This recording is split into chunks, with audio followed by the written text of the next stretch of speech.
Jumpa lagi sobat.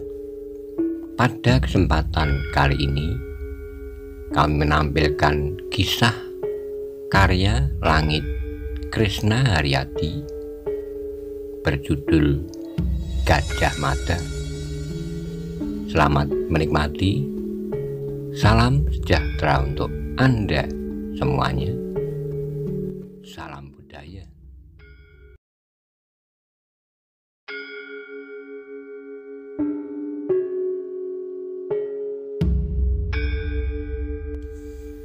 Pada episode sebelumnya dikisahkan bahwa Bekel Gajah Mada merasa sangat jengkel terhadap Raja Jayanegara yang tidak tanggap akan keadaan di mana Raja Jayanegara akan dibawa melarikan diri dari istana, tapi tidak segera dapat dilaksanakan. Bagaimana kisah selanjutnya? Simak bersama-sama.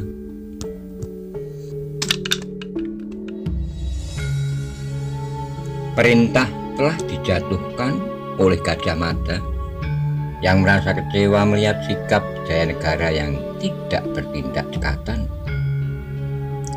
Semula memang masih ada waktu dan kemungkinan untuk menyelamatkan Jayanegara. Akan tetapi kesempatan itu kini sudah terhapus. Pasukan pemberontak telah membanjiri halaman istana. Tak mungkin meloloskan diri menyelamatkan Jayanegara yang dinilainya lamban itu. Gagak Bongol bergegas akan membuka selarak pintu. "Tunggu," cegah Sri Jayanegara. "Jangan buka pintu itu dulu. Tolong angkat meja batu ini. Aku akan menunjukkan sesuatu pada kalian." Para Bayangkara makin dibuat heran, tetapi Riung Samudra dan Panji Saprang tak menolak permintaan Jayanegara itu. Kedua prajurit itu segera menggeser meja yang dimaksud. Semua yang hadir berdesir. Ternyata di bawah meja batu itu terdapat sebuah lubang yang mengarah ke dalam tanah. Bekel Gajah Mada yang termangu sesaat karena menyempatkan berpikir bergegas menyambar lampu obrik. Seorang prajurit diminta menyalakan batu titian. "Tembus di manakah lorong ini, tuanku?" bertanya Gajah Mada. "Nanti kau akan melihat sendiri," jawab Sri Jayanegara. "Bahwa kedua kotak besi itu, benda-benda itu tidak boleh terjatuh di tangan Rakuti." Dengan tangkas, Gajah Mada segera mengambil perintah. "Kita semua mengawal tuanku Sri Jayanegara lewat lorong ini. Depan sendiri Gagak Bongol dan Limbang Laut.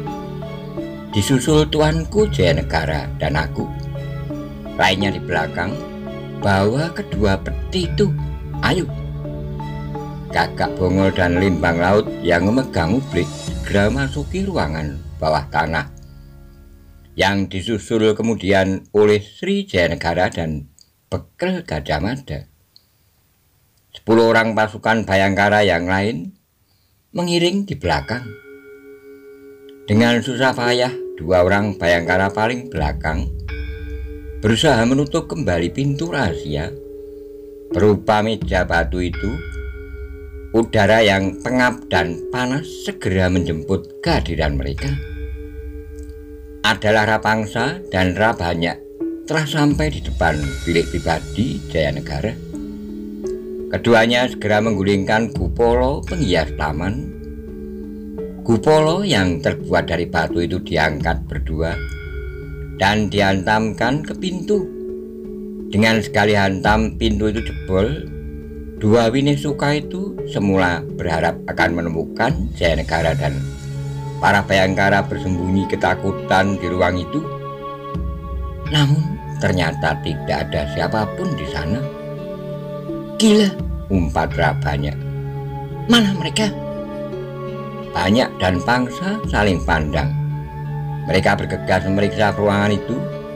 Bahkan di kolong tempat peraduan juga diperiksa.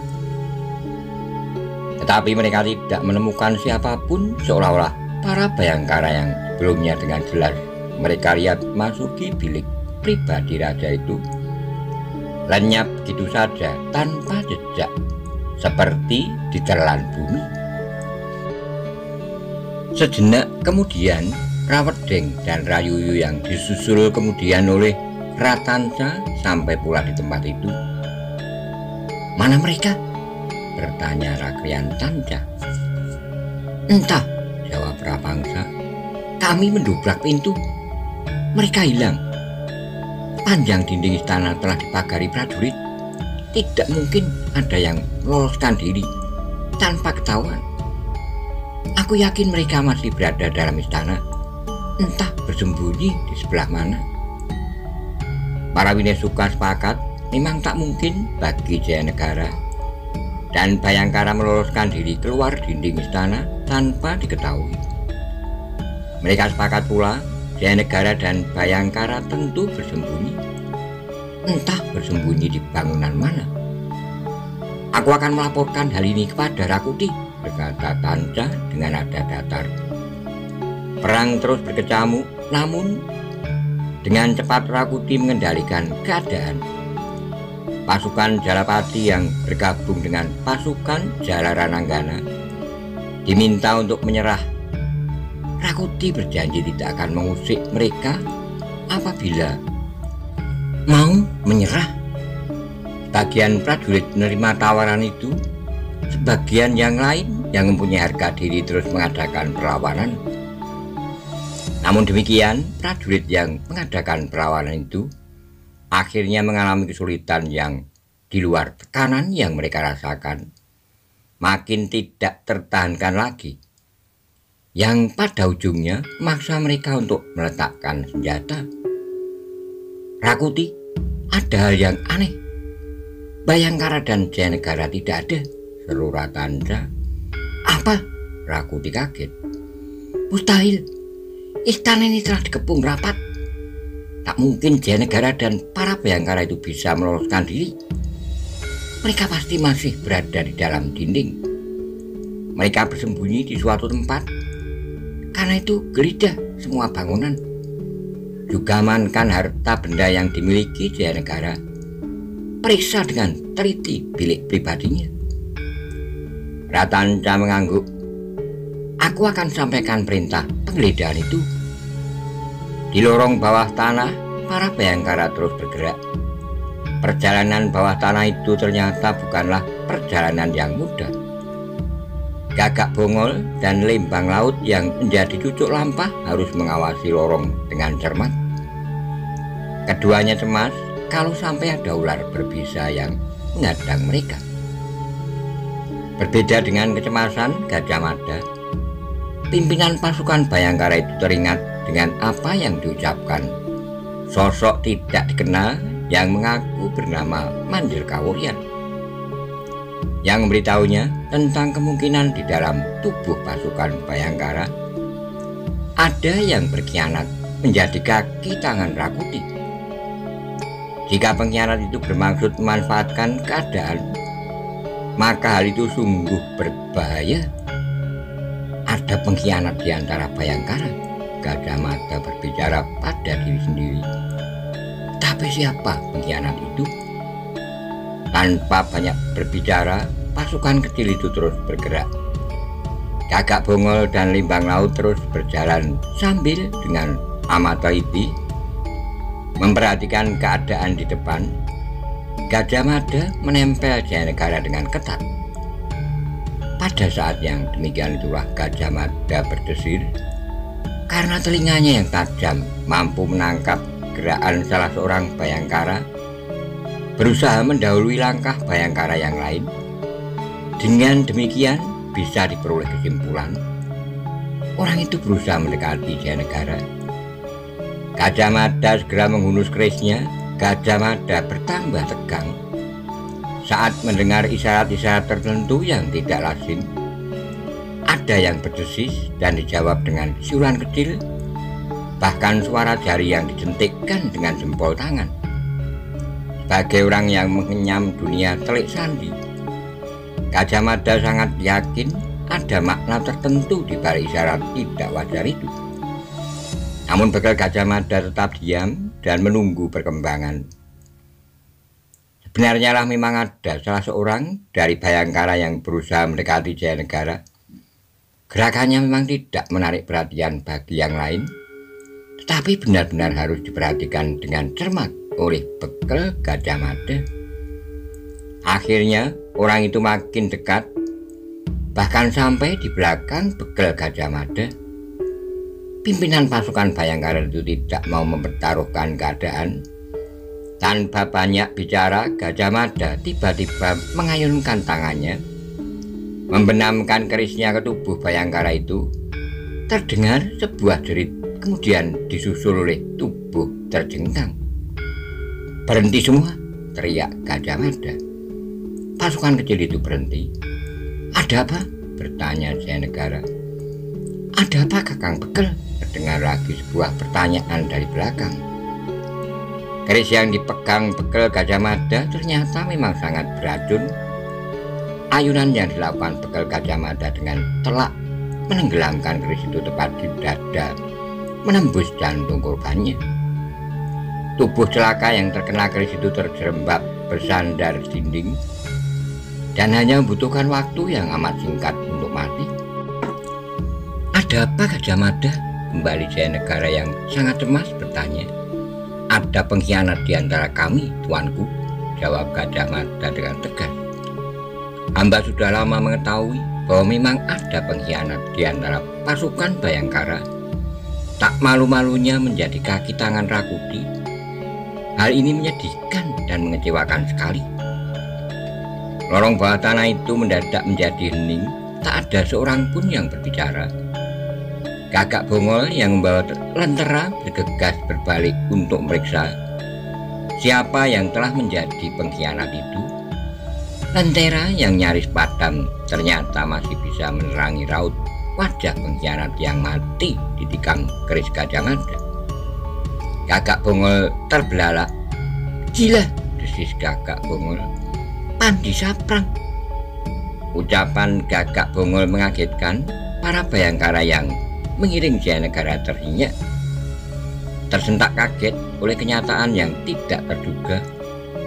Bagi Gajah Mada sangat sulit membayangkan Pandi Saprang ternyata pemberontak.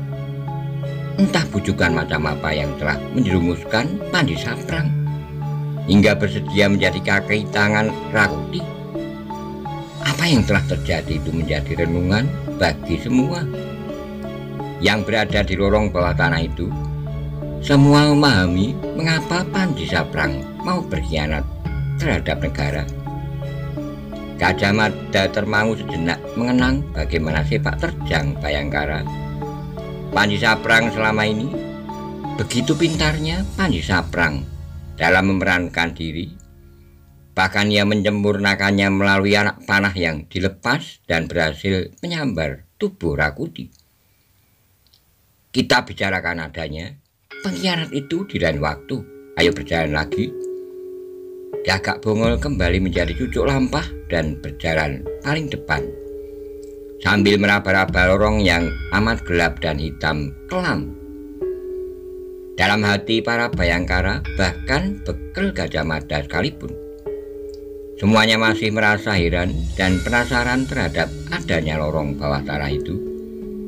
Telah cukup lama mereka mengabdi menjadi pasukan khusus pengawal istana, tetapi belum pernah sekalipun mereka mendengar adanya cerita tentang lorong bawah tanah. Kini dengan merambat perlahan mereka menelusuri lorong bawah tanah itu. Dalam pada itu Rakuti dan para Winesuka menjadi geram dan merasa heran karena tidak berhasil menemukan Jayanegara. Pertempuran telah selesai, dilanjutkan dengan pemeriksaan semua ruang dan bangunan untuk menemukan Sri Jayanegara yang diyakini masih tetap berada di dalam dinding yang mengelilingi istana, namun bagaikan lenyap di telan bumi. Jayanegara dan pasukan Bhayangkara pengawalnya hilang, tidak diketahui di mana limbahnya. Rakyat Kuti merasa sangat penasaran dan curiga. Segenap sudut ruangan itu diperhatikannya dengan cermat. Rakuti bahkan melongok ke bawah tempat tidur. Tetapi tidak ada sesuatu yang mencurigakan di kolong itu. Rakuti merhatikan ruangan pribadi raja itu dengan lebih cermat lagi. Ditelusurinya dinding dan sudut-sudut ruangan. Bagaimana cara Jayanegara meloloskan diri? Tanya Rakuti pada diri sendiri. Tentu ada sebuah cara yang mereka gunakan untuk minggat tanpa ketahuan. Tidak mungkin mereka lenyap begitu saja, kecuali mereka bisa menghilang. Hingga akhirnya Rakyat Kuti mulai berpikir kemungkinan adanya pintu rahasia. Bahkan lorong bawah tanah. Rakuti yang merasa jengkel luar biasa itu menggerataki seluruh ruangan dengan pandangan matanya. Jika Jayanegara belum berhasil diringkus, berkata Rakuti, hatiku sungguh tidak akan pernah tenang. Jayanegara nantinya akan menjadi duri dalam daging. Karena bisa saja di kemudian hari ia menghimpun kekuatan dan membalas. Oleh karena itu, Jayanegara harus ditangkap. Aku tak ingin di dunia ini masih ada orang yang bernama Kolo Gemet. Kolo Gemet Jayanegara harus ditangkap dan diumpankan ke kandang macan. Akhirnya perhatian Rakuti tertuju pada meja batu di sudut ruangan. Justru karena meja itu terbuat dari batu dan bukan dari kayu, meja itu sungguh menarik perhatiannya. Geser meja itu, perintah Rakuti. Rawangsa dan Rayuyu juga dihinggapi rasa curiga pada meja batu itu. Mereka bergegas menggesernya. Semula yang hadir di ruangan itu terbelalak saat melihat di bawah meja memang terdapat sebuah lorong ke bawah tanah. Gila, umpat Rakuti kasar sekali. Rakuti benar-benar tak bisa menahan amarahnya. Keparat bangsat! Rakuti melomok ke dalam lorong, tapi yang dilihatnya hanya gelap dan warna hitam. Didorong oleh rasa kecewa dan jengkel yang tidak tertahankan, Rakuti berteriak keras. Suaranya bergema di lorong yang entah di mana ujungnya berada. Jayanegara, teriak Rakuti dengan suara keras dan serak. Kau tak akan bisa meloloskan diri dari tanganku. Suara itu menggema, memantul-mantul dan dengan sangat cepat menyusup ke ujung lorong. Jayanegara bahkan kaget oleh suara serak itu, seolah Rakuti berada pada jarak yang amat dekat. Jangan pedulikan tuanku, ucap Gajah Mada menenangkan. Jayanegara tidak menjawab dan terus berjalan mengikuti gerak langkah Gagak Bongol dan Limbang Laut. Lampu blik yang mereka gunakan hanya bernyala kecil sehingga amat menyulitkan gerakan mereka. Dalam pada itu, merah padam pada Rakuti. Napasnya tersengal dan tersendat. Anak panah beracun yang mengenai lengan kanannya menyebabkan tubuhnya berkeringat. Dengan liar, Rakuti memandang semua orang. Susul mereka, perintah Rakuti dengan suara bergetar. Aku menginginkannya untuk kumpankan ke kandang macan. Ayo cepat, susul mereka. Yang lain cegat mereka jangan sampai lepas. Rapangsa dan Rapedeng bertindak cekatan. Kedua Winisuka itu segera memanggil beberapa prajurit bersenjata yang berjaga-jaga di luar. Rakyat Pangsa dan Rakyat Wedeng memimpin langsung prajurit itu untuk mengejar mereka yang melarikan diri. Obor dinyalakan untuk menerangi ruang bawah tanah itu. Obor dengan minyak jarak yang cukup dan dengan nyala yang benderang.